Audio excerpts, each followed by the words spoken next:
NLT API Exodus 2 verses 1 to 25. NLT Exodus 2. The birth of Moses. 1. About this time, a man and woman from the tribe of Levi got married. 2. The woman became pregnant and gave birth to a son. She saw that he was a special baby and kept him hidden for 3 months. 3. But when she could no longer hide him, she got a basket made of papyrus reeds and waterproofed it with tar and pitch. She put the baby in the basket and laid it among the reeds along the bank of the Nile River. For the baby's sister then stood at a distance, watching to see what would happen to him. 5. Soon Pharaoh's daughter came down to bathe in the river, and her attendants walked along the riverbank. When the princess saw the basket among the reeds, she sent her maid to get it for her. 6. When the princess opened it, she saw the baby. The little boy was crying, and she felt sorry for him. "This must be one of the Hebrew children," she said. 7. Then the baby's sister approached the princess. "Should I go and find one of the Hebrew women to nurse the baby for you?" she asked. 8. Yes, do, the princess replied. So the girl went and called the baby's mother. 9. Take this baby and nurse him for me. The princess told the baby's mother, "I will pay you for your help." So the woman took her baby home and nursed him. 10. Later, when the boy was older, his mother brought him back to Pharaoh's daughter, who adopted him as her own son. The princess named him Moses. *2:10 Moses sounds like a Hebrew term that means to lift out, for she explained, "I lifted him out of the water." Moses escapes to Midian 11 many years later. When Moses had grown up, he went out to visit his own people, the Hebrews, and he saw how hard they were forced to work. During his visit, he saw an Egyptian beating one of his fellow Hebrews. 12. After looking in all directions to make sure no one was watching, Moses killed the Egyptian and hid the body in the sand. 13. The next day, when Moses went out to visit his people again, he saw 2 Hebrew men fighting. "Why are you beating up your friend?" Moses said to the one who had started the fight. 14. The man replied, "Who appointed you to be our prince and judge? Are you going to kill me as you killed that Egyptian yesterday?" Then Moses was afraid, thinking, "Everyone knows what I did." 15. And sure enough, Pharaoh heard what had happened, and he tried to kill Moses. But Moses fled from Pharaoh and went to live in the land of Midian. When Moses arrived in Midian, he sat down beside a well. 16. Now the priest of Midian had 7 daughters who came as usual to draw water and fill the water troughs for their father's flocks.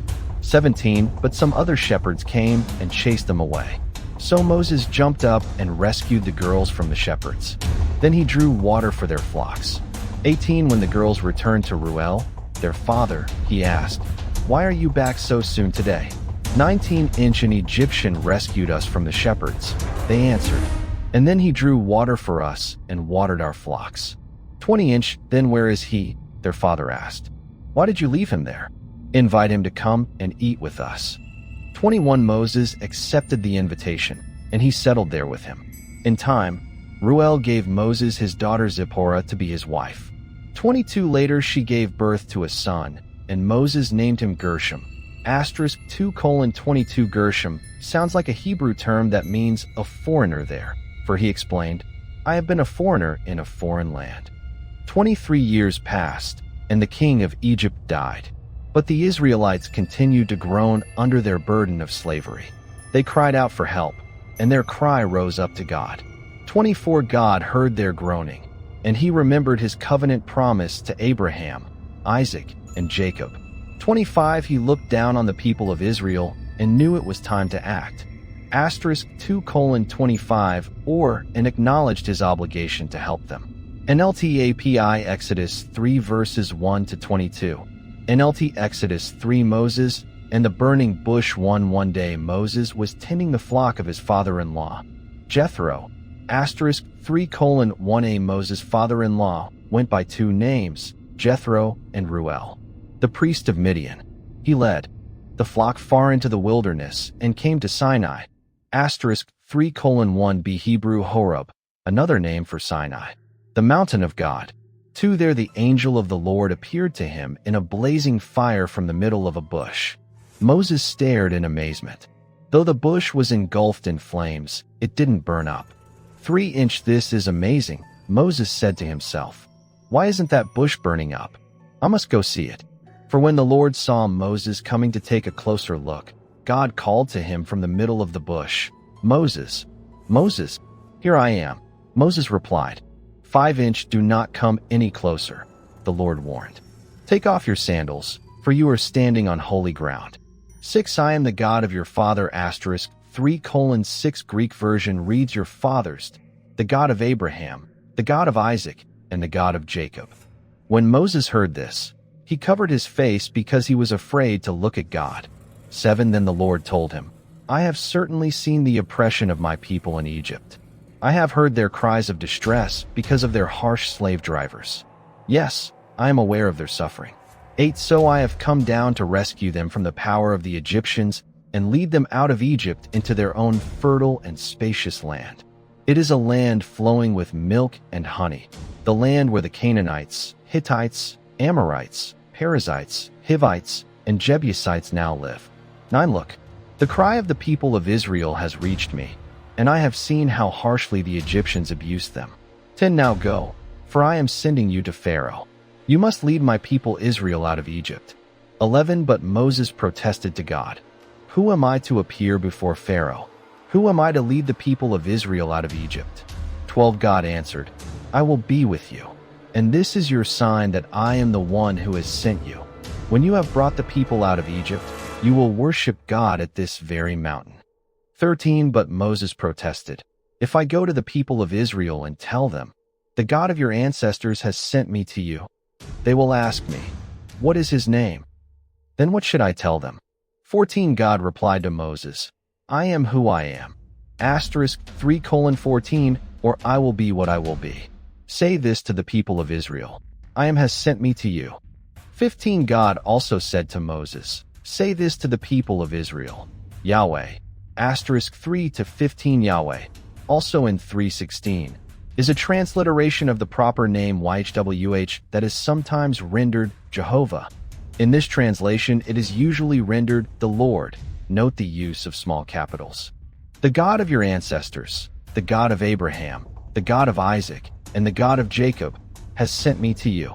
This is my eternal name, my name to remember for all generations. 16 Now go and call together all the elders of Israel. Tell them, Yahweh, the God of your ancestors, the God of Abraham, Isaac, and Jacob, has appeared to me. He told me, I have been watching closely, and I see how the Egyptians are treating you. 17 I have promised to rescue you from your oppression in Egypt.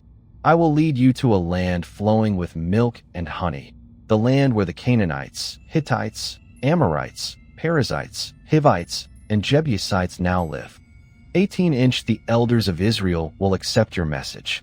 Then you and the elders must go to the king of Egypt and tell him, the Lord, the God of the Hebrews, has met with us. So please let us take a 3-day journey into the wilderness to offer sacrifices to the Lord, our God. 19 But I know that the king of Egypt will not let you go unless a mighty hand forces him. Asterisk 3:19 as in Greek and Latin versions. Hebrew reads will not let you go, not by a mighty hand. 20 So I will raise my hand and strike the Egyptians, performing all kinds of miracles among them. Then at last he will let you go. 21 And I will cause the Egyptians to look favorably on you. They will give you gifts when you go, so you will not leave empty-handed. 22 Every Israelite woman will ask for articles of silver and gold and fine clothing from her Egyptian neighbors and from the foreign women in their houses. You will dress your sons and daughters with these, stripping the Egyptians of their wealth. NLT API Exodus 4 verses 1-31.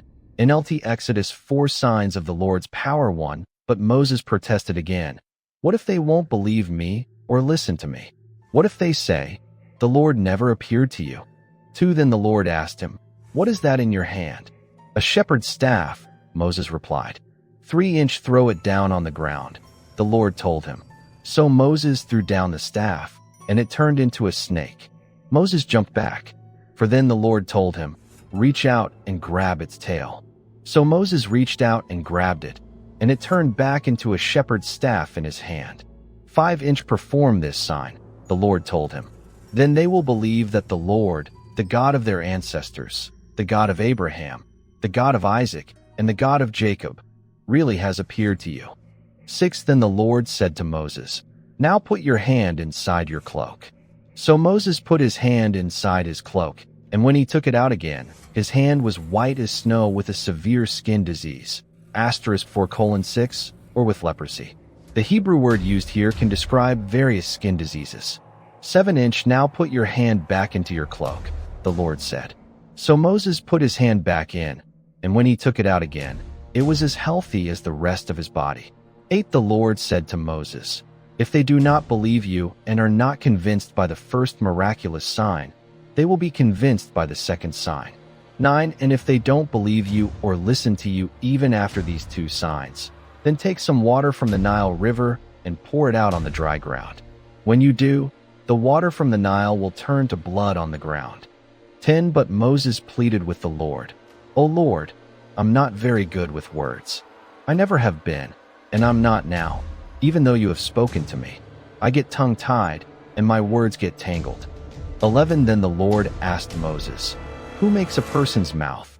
Who decides whether people speak or do not speak, hear or do not hear, see or do not see? Is it not I, the Lord?" 12. Now go. I will be with you as you speak, and I will instruct you in what to say. 13. But Moses again pleaded, "Lord, please, send anyone else."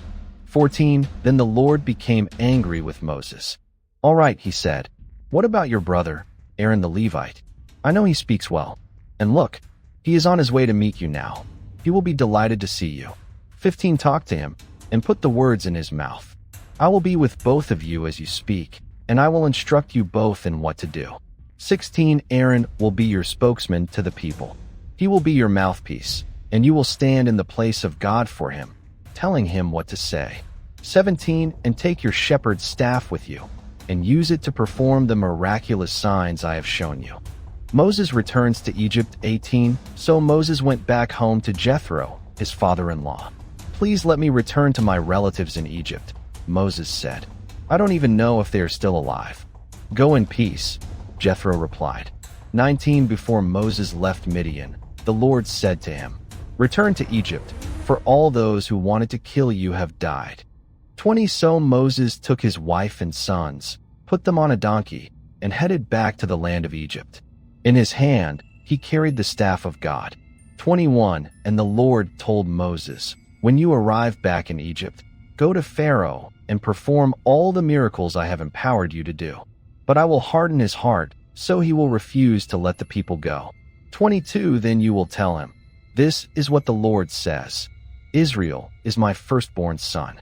23. I commanded you, let my son go, so he can worship me. But since you have refused, I will now kill your firstborn son."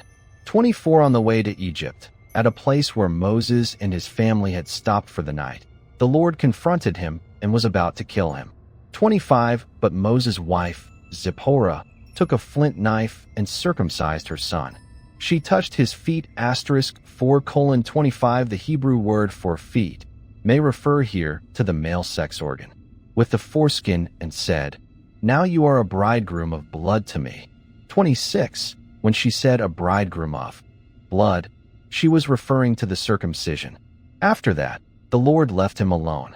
27. Now the Lord had said to Aaron, "Go out into the wilderness to meet Moses." So Aaron went and met Moses at the mountain of God, and he embraced him. 28. Moses then told Aaron everything the Lord had commanded him to say, and he told him about the miraculous signs the Lord had commanded him to perform. 29. Then Moses and Aaron returned to Egypt and called all the elders of Israel together. 30. Aaron told them everything the Lord had told Moses, and Moses performed the miraculous signs as they watched. 31. Then the people of Israel were convinced that the Lord had sent Moses and Aaron. When they heard that the Lord was concerned about them and had seen their misery, they bowed down and worshipped.